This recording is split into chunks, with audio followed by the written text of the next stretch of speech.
Hello and welcome back to the Cruis'n Family YouTube channel. My name is Chris, and in this episode we'll be talking about which cruise line to select. Now, this is a very subjective topic. Everybody has different interests, personalities, and different places they'd like to see, which would determine which cruise line you might want to go on. Now, let's start off with the major cruise lines to open up this episode.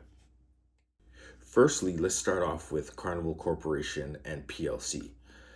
They host their famous cruise line, commonly known as Carnival. Carnival has the largest amount of cruise ships by fleet, operating over 100 cruise ships across 9 different cruise brands. Now, I'll get more into the cruise brands as this video goes on, so pay attention and stay tuned. Secondly, we have Royal Caribbean Group.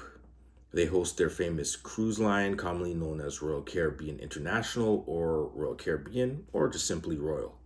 Royal Caribbean has the second largest amount of cruise ships by fleet, operating 65 cruise ships across 3 different cruise brands.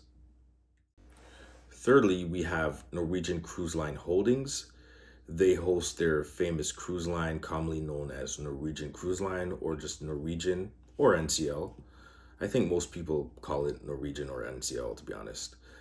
Norwegian has the third largest amount of cruise ships by fleet, operating 32 cruise ships across 3 different cruise brands. Then we have the Mediterranean Shipping Company. This is the world's largest shipping company. They ship containers all over the world and are responsible for transporting cargo in a variety of different industries. So within this company, there's a cruise line commonly known as MSC, and they operate 23 ships within their fleet. Now, Viking Cruises, or Viking as most people call it, combined fleet of river, ocean, and expedition ships are over 100 vessels. However, 80% of them are river cruises, which is totally different from the cruise lines I mentioned earlier. They are much smaller ships and have way less amenities on board and way less passenger capacity on board. So you might want to be mindful of that before booking a Viking cruise, because it's completely different from the other major cruise lines I just mentioned. Last but not least, Disney has a cruise line that operates 8 ships within their fleet. There are over 70 different cruise lines in the world, including 51 ocean cruise lines and 27 river cruise lines. I've just outlined some of the most popular and largest cruise line companies. Now let's look at some of the brands within these companies. Starting with Carnival Corporation and PLC, it has 9 different cruise brands. Firstly, there's Carnival, then Costa, P&O Australia, P&O Cruises, Princess Cruises, Holland America, Ada, Cunard, and Seabourn.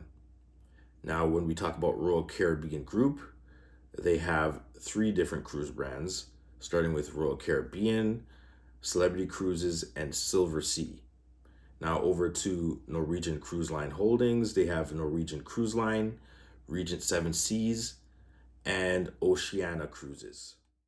With that being said, which cruise line is for you and what type of cruise experience are you looking for? I've been on 5 different cruise lines myself. I've been on Carnival, Royal Caribbean, Celebrity, MSC, and Princess Cruises. Certain cruise lines specialize in certain areas, so you should be mindful of that before booking. For example, if you wanted to go to an Alaskan cruise, I would suggest going on Holland America or Princess Cruises.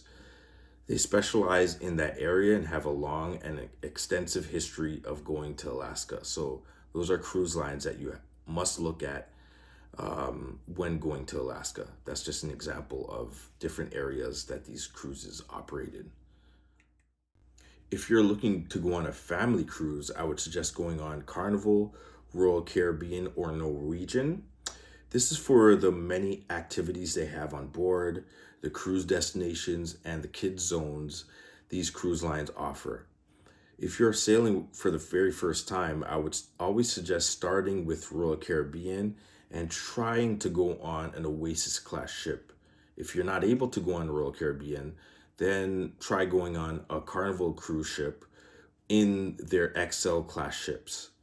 The reason why I suggest this is because they're really large ships and you'll have the most activities to do, and they often sail in the Caribbean. And it's also an easy pick to go on. Like, it's pretty much a no-brainer if you want to have your first experience going cruising.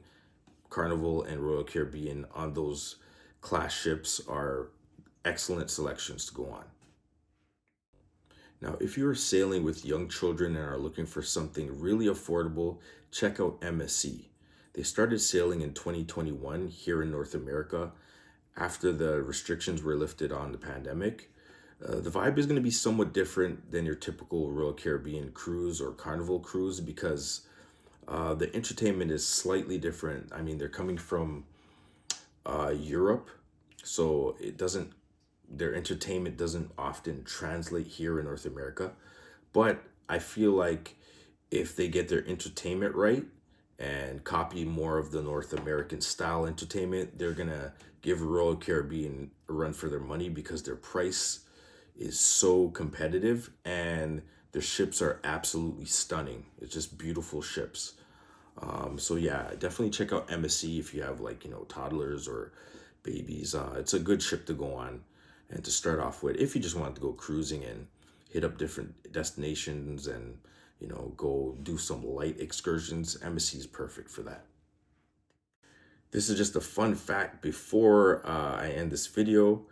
If you have stocks invested in Royal Caribbean, Norwegian, or Carnival, you may be entitled to onboard credit. So definitely call into your travel agent, whether it's a private travel agent or through the cruise lines, and tell them that you have shares in the company, and they'll walk you through a process that you have to verify that you actually own these shares. And once that's all said and done, you may be entitled to onboard credit just for owning some shares. So once again, thank you for watching this video. Please like and subscribe. I hope you had a wonderful holiday and Happy New Year. Bon voyage and take care. Until next time.